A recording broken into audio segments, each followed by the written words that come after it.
Abra sua Bíblia nesse texto, Êxodo capítulo 17, de 8 a 16.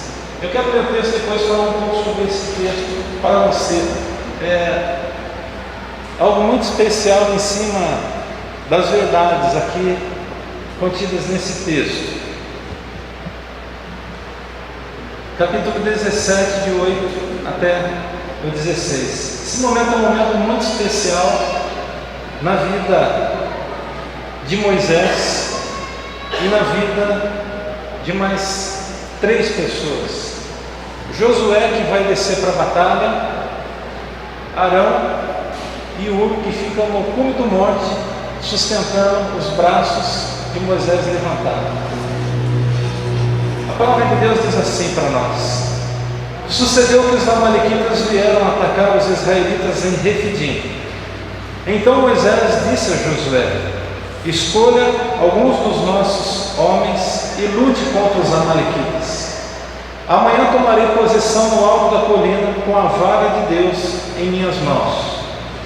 Josué foi então lutar contra os amalequitas, conforme Moisés tinha ordenado. Moisés, Arão e Hur, porém, subiram ao alto da colina. Enquanto Moisés mantinha as mãos erguidas, os israelitas venciam. Quando, porém, as abaixavam, os amalequitas venciam. Quando as mãos de Moisés já estavam cansadas, eles pegaram uma pedra e a colocaram debaixo dele, para que nela se assentasse.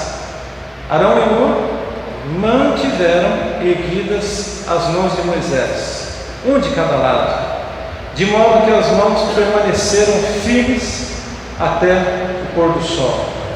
E Josué derrubou o exército amalekita ao fio da espada. Depois o Senhor disse a Moisés: escreva isto num rolo como memorial e declare a Josué que farei que os amalequitas sejam esquecidos para sempre debaixo do céu. Moisés construiu um altar, chamou-lhe: o Senhor é a minha bandeira, e jurou: pelo trono do Senhor, o Senhor fará guerra contra os amalequitas de geração em geração. Amém? Vamos orar.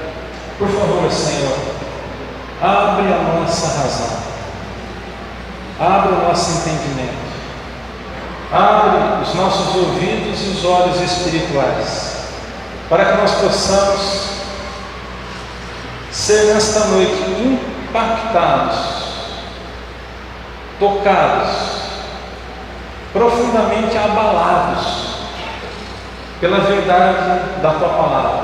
A Tua Palavra é a verdade, e nós estamos debruçados dentro dela nessa hora, para ouvirmos a Tua voz. Fala aos nossos corações, no nome do Senhor Jesus. Amém. Esse texto ele não é muito estranho a vocês, porque quando o pastor Magide, da Igreja Batista Central lá de Belo Horizonte, esteve aqui no final do ano, ele fez uso desse texto para nos ensinar algumas coisas. Eu acredito que aqueles que estiveram aqui naquela ocasião, quando nós tivemos o nosso congresso de células no ano passado, vão conseguir se lembrar daquilo que nós ouvimos aqui. E de maneira muito especial, eu posso dizer, e você também pode entender, pelo menos aqueles que tiveram aquele momento junto aqui de mim, naquele congresso que nós tivemos, a nossa história como igreja mudou a partir daquilo ali. Você consegue entender isso? Você que participou daquele momento tão especial, nós mudamos. Algumas coisas começaram a acontecer na vida da Betel. Coisas que nós não vivíamos, nós passamos a viver. Como, por exemplo, vemos as pessoas sendo cheias do Espírito Santo. Nós não vimos o toque de Deus como nós vemos hoje. Como nós vimos hoje pela manhã, e foi tão lindo. Foi uma coisa, a gente sabe, tão especial, tão de Deus. Aquelas 2 últimas palavras, foi assim, algo que brotou no coração de Deus e queimou no meu peito. Era para que as pessoas pudessem estar sendo cheias da presença do Senhor através do Espírito Santo, e pessoas foram cheias do poder de Deus ali, E também aquele apelo para as pessoas que Deus ia tocar e motivá-las ao chamado ao ministério. Eu não me esqueço desse momento, e nunca vou me esquecer.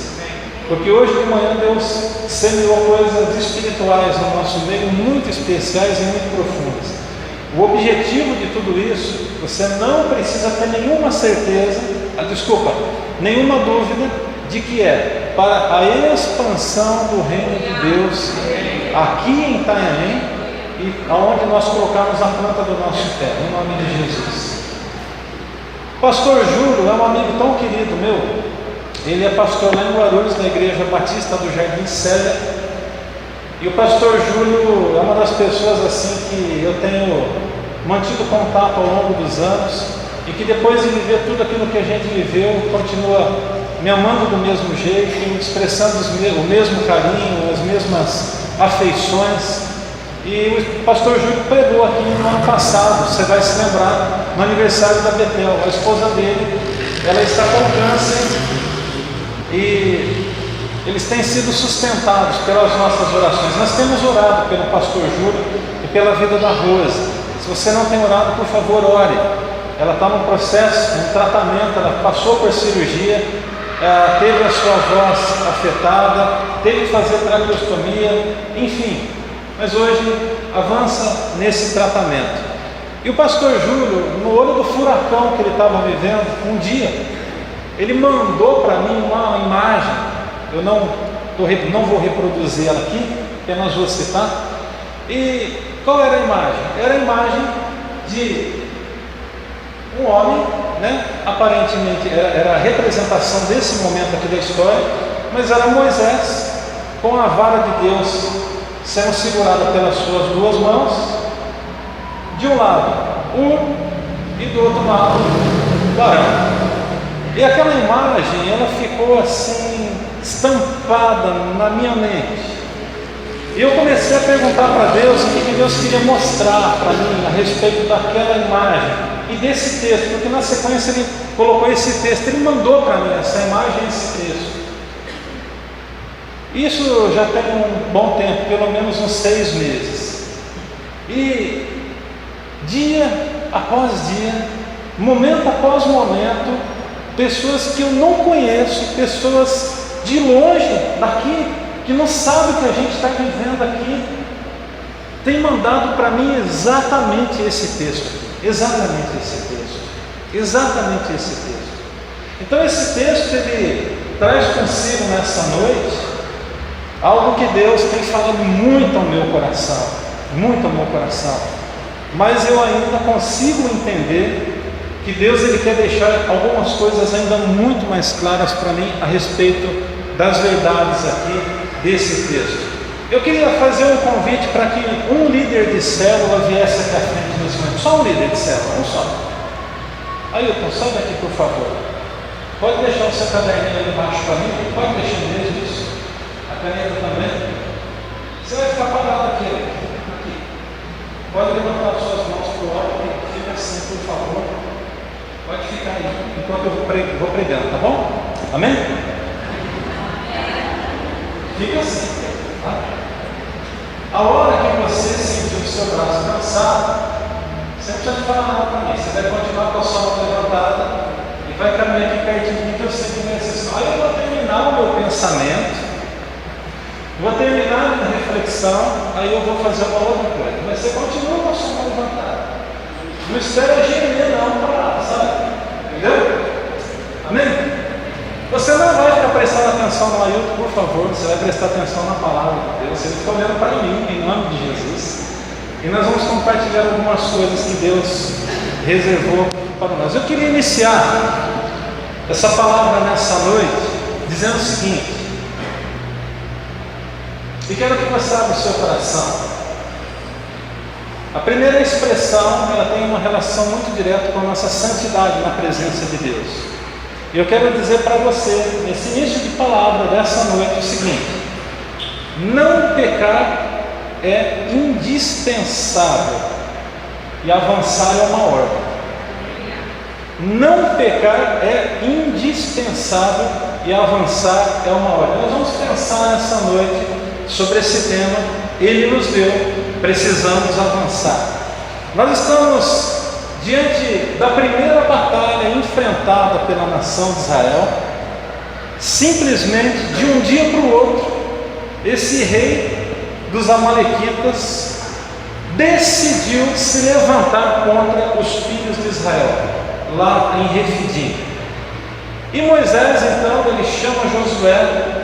Nesse momento, nós precisamos entender que Deus está preparando Josué para que no futuro ele venha suceder Moisés. Moisés já tinha caminhado bastante até aqui. A gente não pode se esquecer que quando Deus o chama, ele já tinha os seus 80 anos de idade.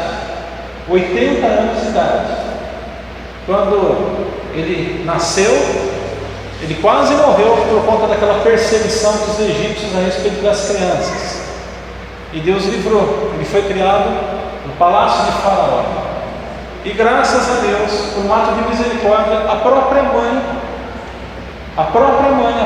irmã de Moisés, a Miriam, foram aqueles que cuidavam dele, a pedido da princesa lá do Faraó.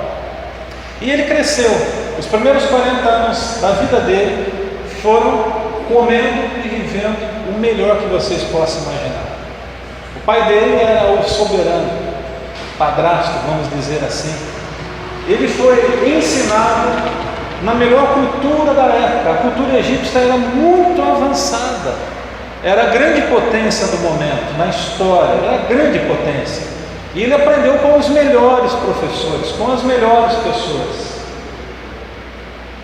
Num determinado dia, esse homem, ele viu uma grande injustiça acontecendo, e no ímpeto por ver aquela injustiça acontecendo, ele desfere um golpe contra um egípcio e acaba matando esse egípcio.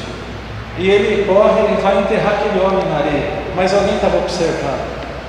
No dia seguinte ele viu uma outra situação, e um dos egípcios que tinham tomado conhecimento disso, olharam para ele e disseram: mas você, o que você fez ontem?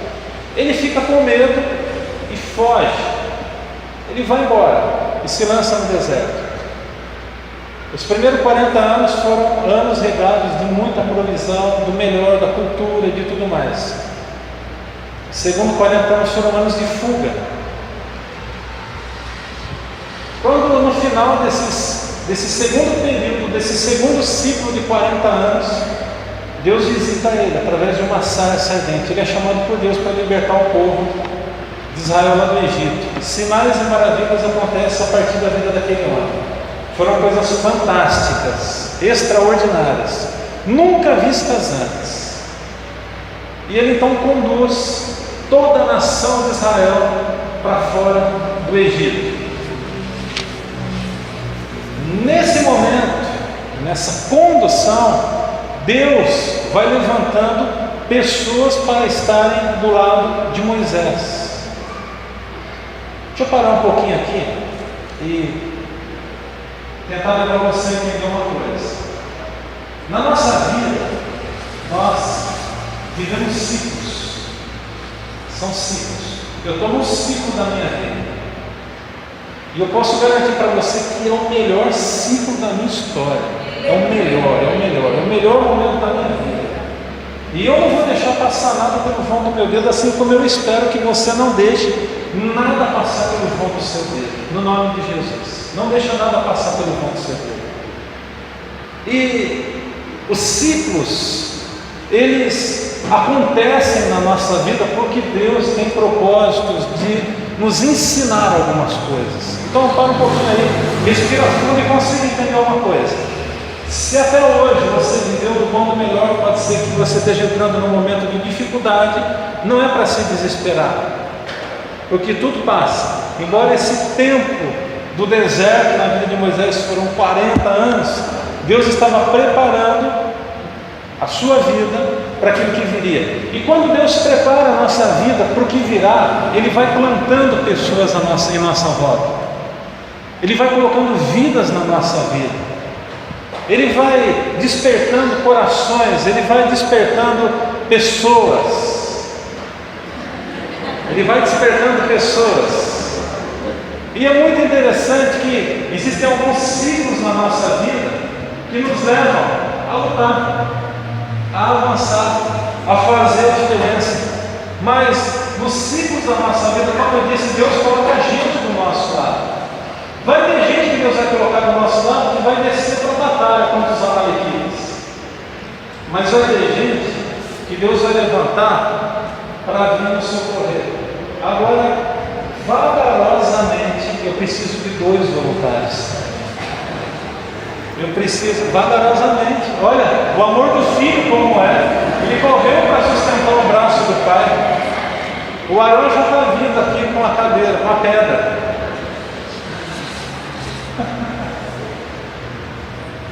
Eu vou falar para você uma coisa, esse é o seu cara, hein? Fala sério, gente.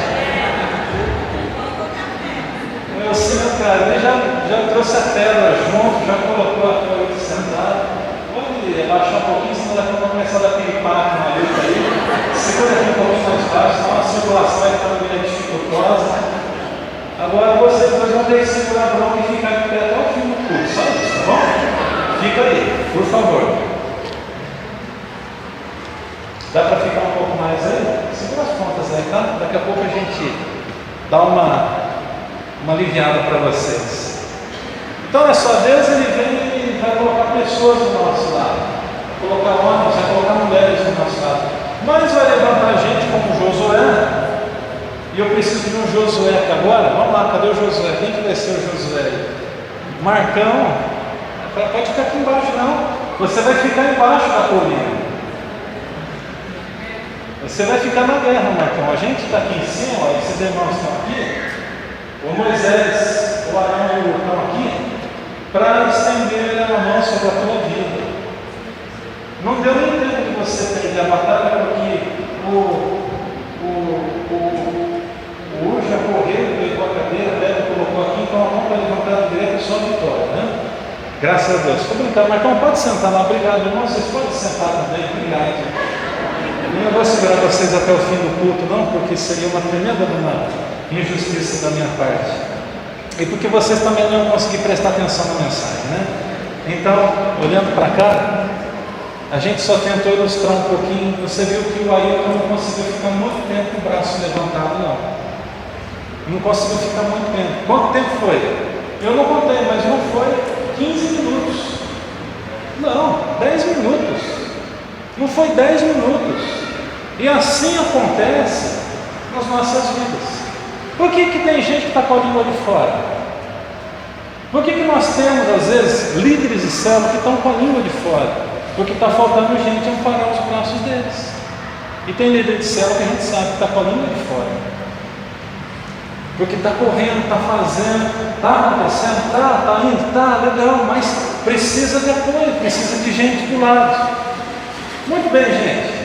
O que Deus já nos deu é nosso. O que Ele já nos deu é nosso. E Deus já nos deu uma coisa muito importante que se chama vitória. Diga vitória. Vitória. Deus já nos deu a vitória. Ele não vai dar a vitória, Ele já deu a vitória para nós. Existem coisas que fazem a diferença para que a vitória em nossas vidas possa fluir. E o que é que faz a diferença? Eu quero compartilhar com você, com base nesse texto, 4 coisas que fazem a diferença. E a primeira delas é exatamente o chamado. Diga, chamado. O chamado faz a diferença. O chamado faz a diferença. A Bíblia diz aqui o seguinte, que sucedeu que os amalequitas vieram atacar os israelitas em Refidim.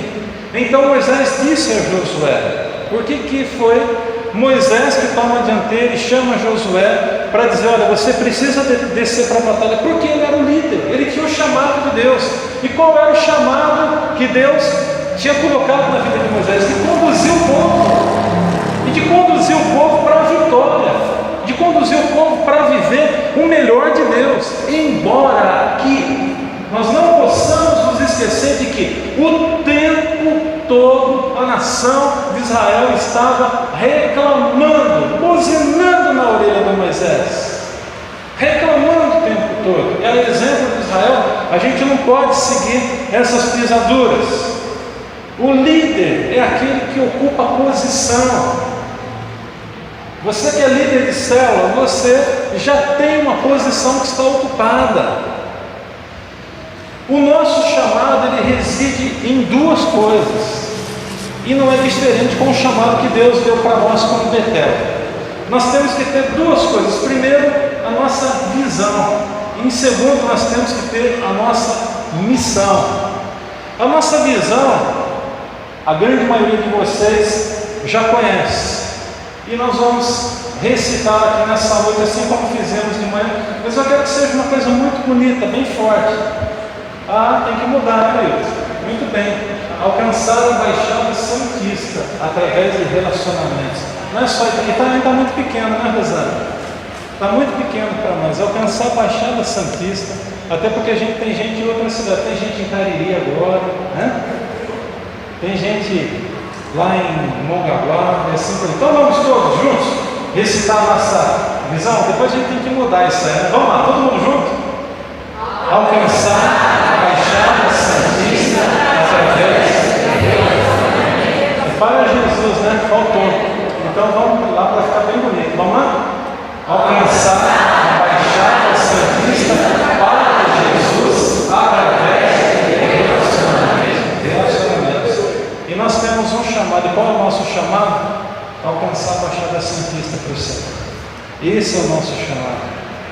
Deus planta pessoas ao nosso lado para que possamos alcançar a visão que Ele planta no nosso coração. Irmão, deixa eu te falar uma coisa. Irmãos, deixa eu falar uma coisa para vocês.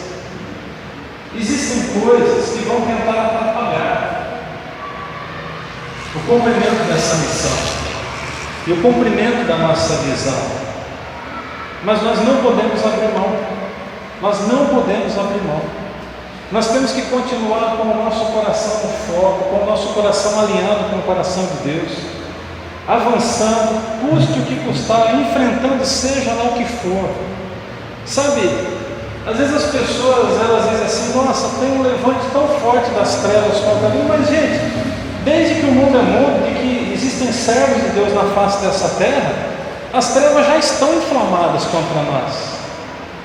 Isso não pode ser novidade para você e nem para mim. E se a gente sabe que as trevas já se levantaram, que as trevas estão latentes, que as trevas estão conspirando contra nós, nós simplesmente temos que entender a importância de dar as nossas mãos, como fizemos aqui nessa noite, e avançar em nome de Jesus. E Deus planta pessoas ao nosso lado. Eu agradeço a Deus porque na sua bondade Ele tem plantado pessoas ao meu lado.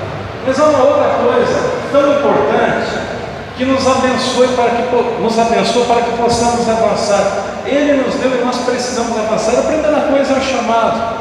Mas há um elemento tão especial e tão importante como o chamado. E nós já temos isso também, que é o poder. Nós temos o poder sobre nós. Amém? Amém. Nós temos o poder. O Senhor já prometeu. Ele já nos deu, Ele já disse que estaria conosco durante todos os dias até a consumação dos séculos. Ele já derramou, o Espírito Santo já está em nós, Ele já está atuando, já está latente, está vivo. E nós, diante dessa faceta chamada poder, nós precisamos, de fato, a cada dia nos apropriar dessa força que vem do alto e não desanimarmos. Não desanime em nome de Jesus. Não desanime.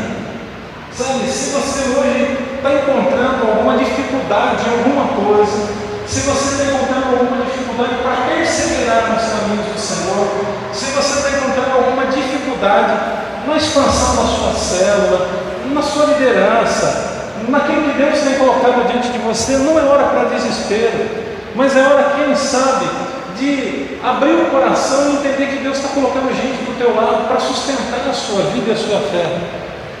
Nos momentos mais decisivos da minha vida, da minha história, Deus levantou homens e mulheres para estarem do meu lado.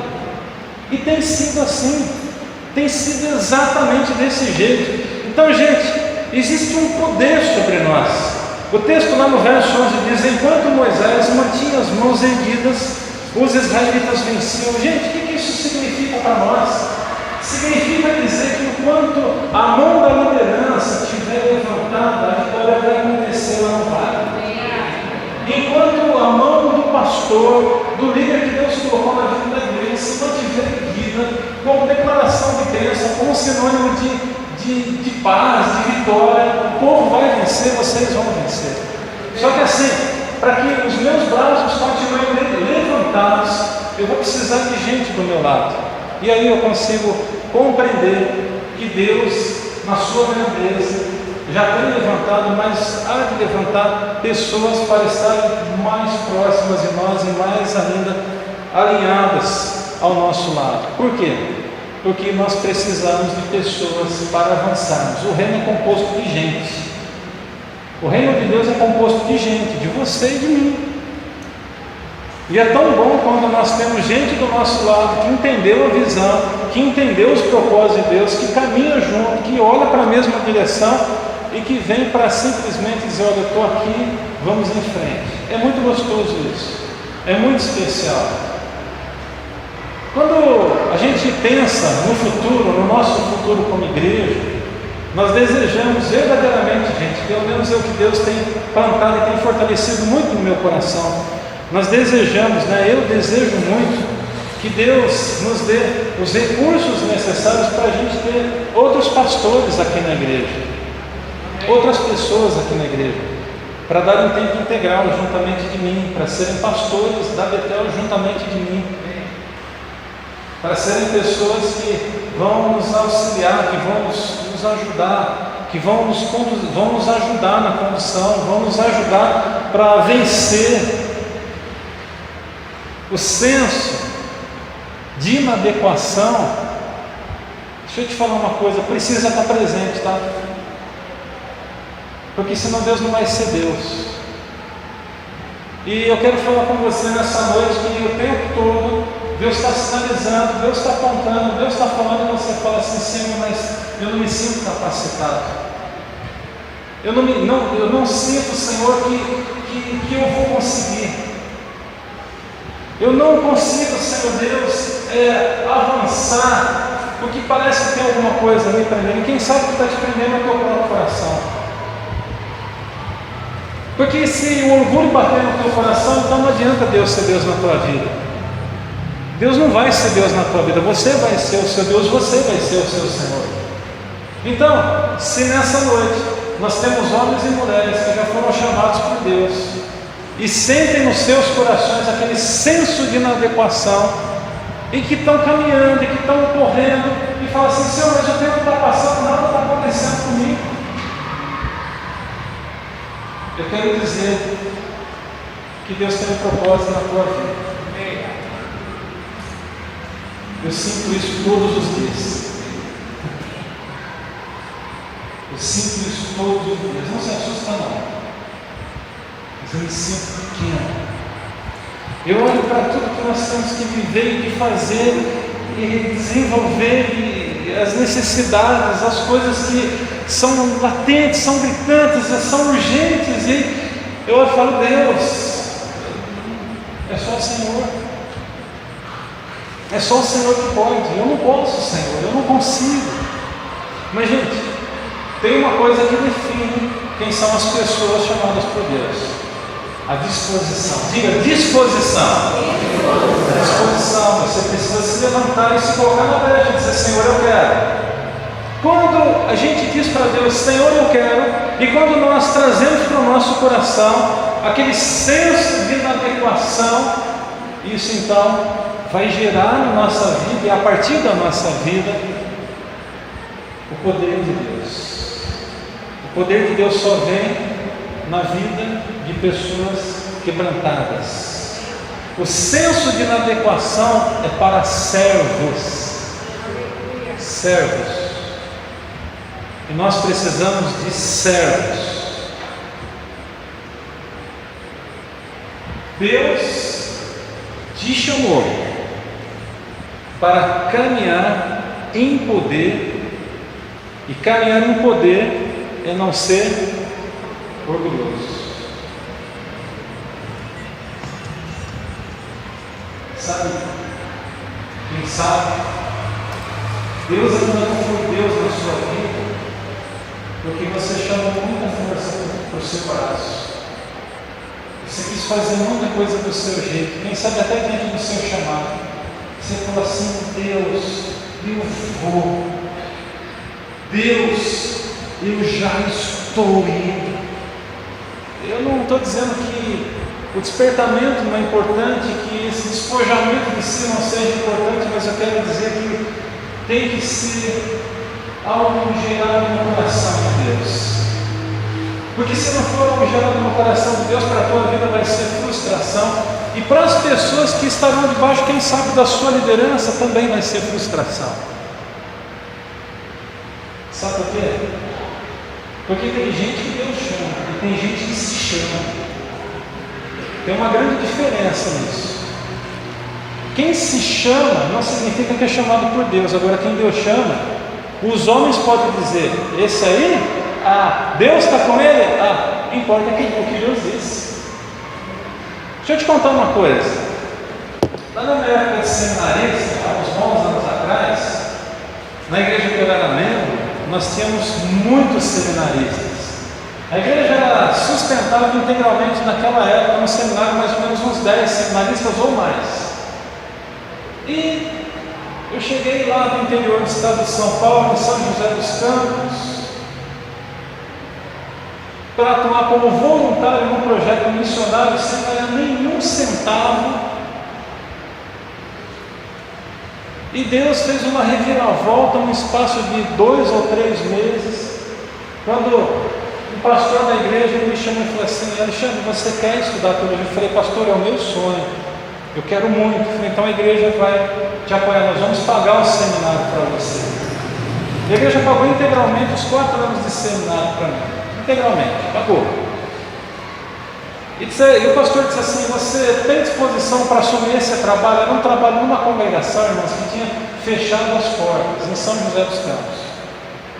Tinha um grupo lá de pessoas, o pessoal se desmotivou, o pastor que estava lá recebeu o convite para pastorear uma igreja, foi pastorear essa igreja e a porta fechou. E aí o projeto evangelístico que eu fazia parte foi para essa localidade e começou a evangelização. Era um circo, uma tenda de circo. E eu tenho um sonho tão grande nessa direção, um desejo tão latente nessa direção. E eu me lembro que eu comecei a fazer o seminário e a igreja tinha mais uns 10 ou 15 seminaristas. E me lembro que o que eles faziam era ou dar uma aula numa escola bíblica, ou quando eram convidados para uma pregação em uma das congregações da igreja, e eu assumi aquela congregação. E um dia eu estava no seminário, sentado no seminário, na hora do lanche, e dois seminaristas chegaram para mim. E eles, olhando para mim, me perguntaram o seguinte: Alexandre, você se sente capacitado para estar fazendo o que você está fazendo? Eu olhei para eles e falei: não, nem um pouco capacitado. Eu estava começando o primeiro ano, mas já estava dirigindo a congregação. Antes de começar a fazer o seminário, eu já estava dirigindo essa congregação. Eu tinha 17 anos de idade para 18. E os rapazes tinham seus 25, 26, mais velhos, bem mais velhos do que eu. E aí, aquela conversa gerou, ali, aquele negócio: mas você não está preparado para fazer isso. Aí eu sabia mais ou menos onde a coisa ia dar. O Espírito Santo tocou no meu coração, eu olhei para eles e falei: deixa eu só falar uma coisa para vocês. Eu posso não ser capacitado, mas eu estou à disposição. E a conversa cessou por ali. Eu posso não ser capacitado, mas eu estou à disposição. Sabe o que acontece às vezes, gente, com essa questão de chamado? A gente sabe que Deus tem um propósito, mas a gente não se coloca à disposição. Deixa eu te falar uma coisa. Para assumir uma liderança, para estar na frente de uma igreja, quem sabe no futuro, Deus vai nos dar pastores aqui, mas pastores que vão assumir igrejas. Pode ser que você não seja nenhum dos pastores aqui da Betel. Pode ser que Deus esteja te chamando para abrir as extensões da Betel em outros lugares. Eu não sei o que Deus tem reservado. A gente nem sequer tem planos a respeito disso nesse momento, Deus tem colocado algumas coisas no meu coração que dentro de algum tempo a gente vai conversar, mas olha só, enquanto você não se colocar à disposição, como Josué fez com Moisés, de descer, passar a mão na espada, ir para cima do inimigo, você vai ficar imaginando só um chamado. Você vai ficar de verão em verão, imaginando o que Deus pode fazer na tua vida, através da tua vida. Tem gente que fala assim: eu vou esperar a aposentadoria chegar para então eu servir a Deus. Espera um pouquinho. Então não é Deus que está te chamando para o ministério, nem para coisa nenhuma.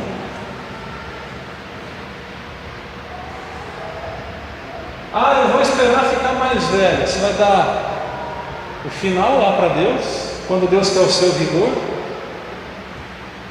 quando Deus quer o melhor dos seus dias. Eu acho que alguns de nós aqui já perderam muito tempo na vida e precisam simplesmente fazer uma coisa: se colocar à disposição, porque o poder já está sobre nós. O poder já está sobre nós. Mas tem uma outra coisa tão importante que diz respeito ao que Ele nos deu, e nós precisamos aquecer no nosso coração e avançar, porque o chamado nós temos, o poder já foi derramado, e tem uma outra coisa que Deus já nos deu também, se chama a capacitação. Diga: capacitação. Como tem gente capacitada aqui dentro, como tem gente capacitada. Nós temos professores excelentes aqui na Betel, nós temos homens e mulheres que no seu trabalho dão show, fazem o melhor. Nós temos os melhores motoristas de Uber da cidade aqui na Betel e do SEM também. Nós temos os melhores empresários dessa cidade. Eu não estou dizendo que sejam os mais ricos, mas nós temos os melhores dessa cidade, eles estão aqui dentro. E o que nos basta? O que nos resta? Entender que a capacitação já está dentro de nós. Olha só, gente. E Josué derrotou o exército amalequita ao fio da espada. O que é isso? Capacitação. Deus adestrou os dedos de Josué para a peleja. Deus não vai adestrar a mão de muita gente para a peleja. Ele já adestrou. Ele já adestrou. É só você se levantar e dizer: Senhor, olha, eu estou aqui e eu quero mesmo. Eu quero para valer. Só que deixa eu te dizer uma coisa muito importante. Presta muita atenção, hein? Vou dar uma chave aqui na mão daqueles que entendem que são chamados por Deus para o ministério. Você está dentro do contexto de uma igreja chamada Betel. Essa igreja chamada Betel, ela tem uma liderança. Essa liderança já tem uma direção dada por Deus. Dentro dessa questão que envolve esse chamado que Deus deu para esse homem que está aqui na frente, a capacitação que Deus derramou pela misericórdia dele, pela graça dele, porque muitas vezes na minha vida eu disse para Deus assim: Senhor, está tudo conspirando contrário para que as coisas vão adiante. E Deus sempre dizia assim para mim: continua indo adiante, continua acreditando, continua avançando. Então entenda uma coisa: se você é chamado por Deus para ser um futuro pastor aqui, eu vou colocar tarefas nas suas mãos, das quais você sentirá medo. Presta atenção. Você sentirá o seu coração estremecido e sentirá que não é capaz de fazer. Mas se você é um chamado de Deus para ser um futuro pastor dessa igreja, você vai abraçar, você vai avançar, você não vai reclamar e você vai cumprir o seu papel, para que o nome de Deus seja glorificado no final de todas as coisas. Deixa eu te ensinar uma coisa. Não dá para assumir liderança, querendo ser Senhor. Não dá. A gente aqui nós temos aqui homens, por exemplo, pelo menos que sejam do meu conhecimento, que não têm chamado para o pastorado em si, mas que dão a vida como verdadeiros pastores na vida da igreja. Eu poderia citar 3, 4 pessoas aqui. Deixa eu citar só 2 ou 3 aqui. O irmão Maurício, o Elson, Solange, Larissa. A gente tem visto chamada Larissa, ela tem um chamado para o ministério. Solange da mesma forma, e com isso, veja bem, o que eu estou citando aqui, fazendo a citação desses nomes, não é porque eles são melhores, Mas é porque quando a gente olha para esses homens, quando a gente olha para essas mulheres, a gente vê a vida deles sendo derramada na vida da igreja. Ou eu estou dizendo alguma coisa que nenhum de vocês vê? Vocês conseguem enxergar isso, gente? Vocês conseguem ver Maurício doando a vida dele para o reino de Deus aqui? Vocês conseguem enxergar isso? Hoje de manhã, muito do que aconteceu, graças a Deus pela equipe, e eu queria que a gente glorificasse a Deus com uma salva de palmas pela equipe de hoje de manhã. Vamos glorificar.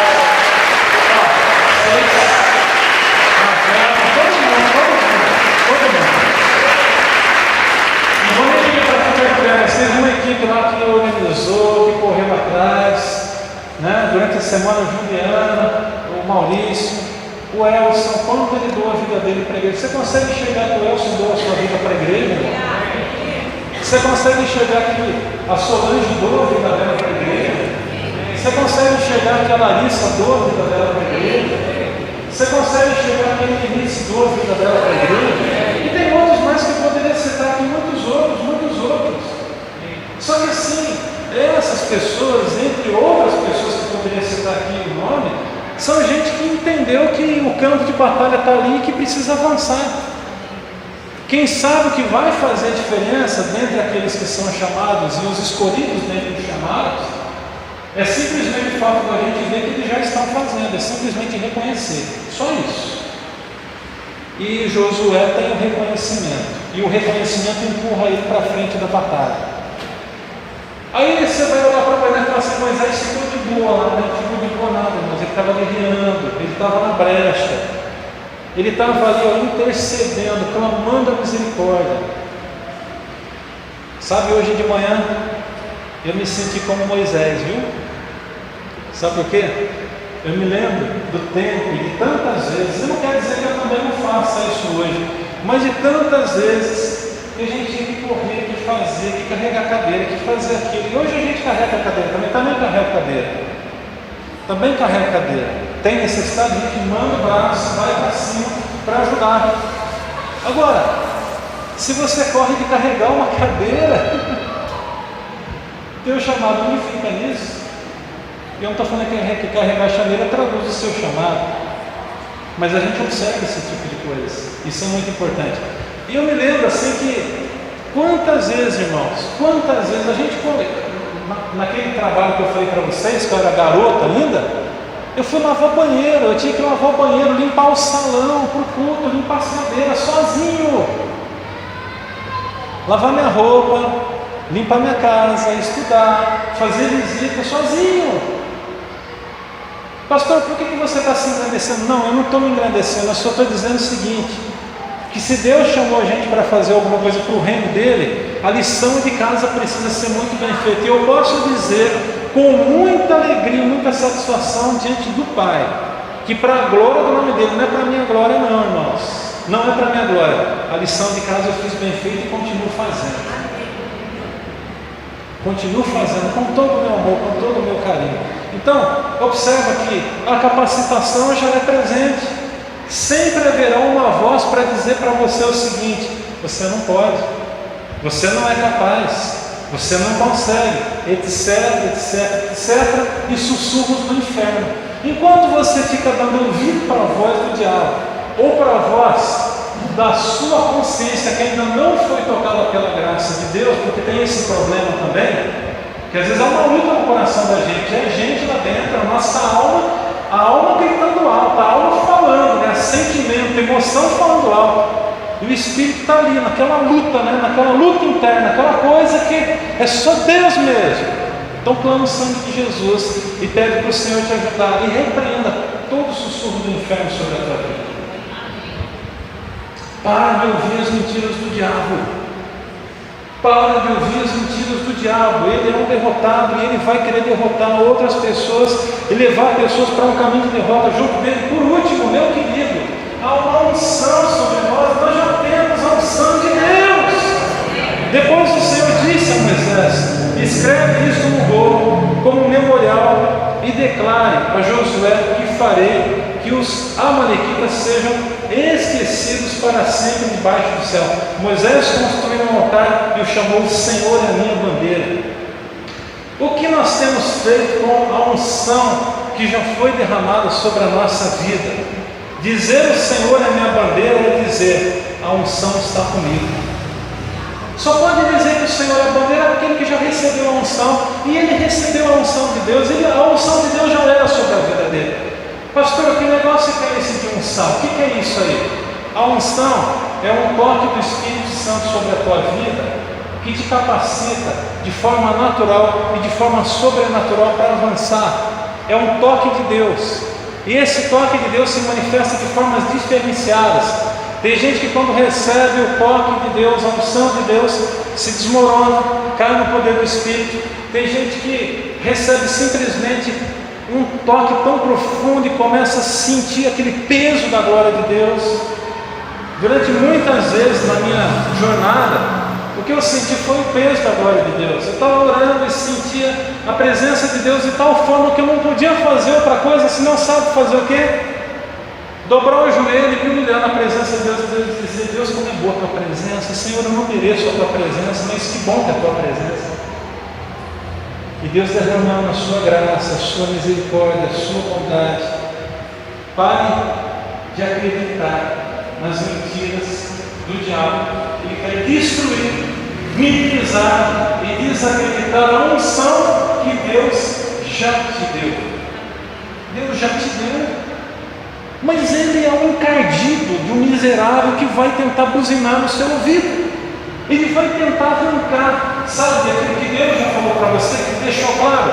E pode ser que dentre aqueles que já receberam o chamado de Deus, que estão aqui nessa noite, o que te impediu de avançar foi ter ouvido a voz de Satanás. E você não avançou, porque você acreditou nas mentiras que ele falou na tua cabeça, falou no teu coração. E deixa eu te dizer uma coisa: os anos passaram e você ficou parado, estacionado, mas o tempo da tua vitória chegou.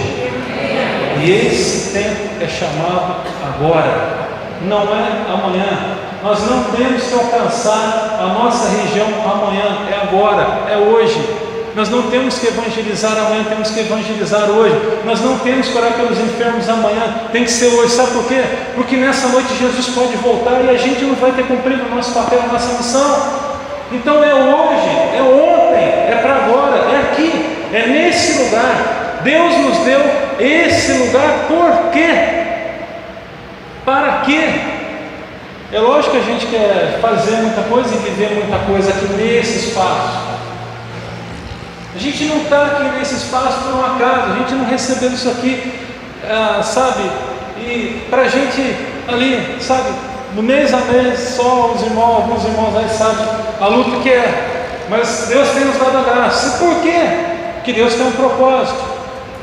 Aqui há espaço para mais cadeiras, há espaço para mais gente, há espaço para 2 cultos, para 3 cultos aos domingos, e quantos o Senhor assim reservar para nós. Eu queria concluir essa palavra nessa noite, dizendo que nós temos um chamado, nós temos um poder, uma capacitação e uma unção. Então, você precisa, nesse momento, destruir presta atenção, destruir toda a palha do inferno que está diante de você, toda a mentira de Satanás. Você precisa decididamente dizer: eu não aceito mais. Destrua todos os movimentos que tentam tirar o seu foco. Destrua tudo que é movimento na tua vida. Ó, o inimigo, ele é expert em colocar coisas que não são urgentes na nossa vida. Ele é aquele que, se bobear, vai colocar um monte de coisa para a gente fazer durante o dia, para tirar a gente da essência do que tem que ser feito. É uma questão de chamada, é uma questão muito pessoal, mas preste atenção. Não deixe que o inimigo coloque palhas na tua vida para te tirar do foco, para te tirar daquilo que Deus tem reservado para você. Não é homens, não são homens, não é o pastor da Betel, não é a liderança da Betel, mas Deus. E a testificação do seu chamado, é óbvio que ela vai acontecer a partir da igreja, a partir da liderança da igreja. Mas olha, por favor, Dissipa toda a palha do inferno na tua vida. Dissipa. Enfia o pé, manda para longe, tira do seu caminho. Tem muita palha, quem sabe na tua vida você precisa lançar a palha fora. Fica com o excelente, meu irmão, não fica com o bom não fica com o bom, o que é bom lança fora. Fica com o que é excelente para a tua vida e para a tua história. E Deus tem dado o excelente para nós. Que Deus, na sua bondade, nos ajude a entendermos que Ele nos deu e nós precisamos avançar. Eu quero finalizar essa palavra dizendo o seguinte: nós já recebemos essa cidade. Eu vou repetir e quero que você traduza o seu entendimento através de um amém muito melhor do que esse. Deus já nos entregou essa cidade. Amém. A pergunta é: quantos Josués Ele levanta aqui dentro para se colocarem ali no vale? Haverá o dia em que você vai segurar a vara de Deus na sua mão, mas antes de segurar a vara de Deus na sua mão, você precisa estar ali no vale e ajudar o povo de Deus na vitória. A gente está avançando para a conquista dessa cidade. Itanhaém pertence ao Senhor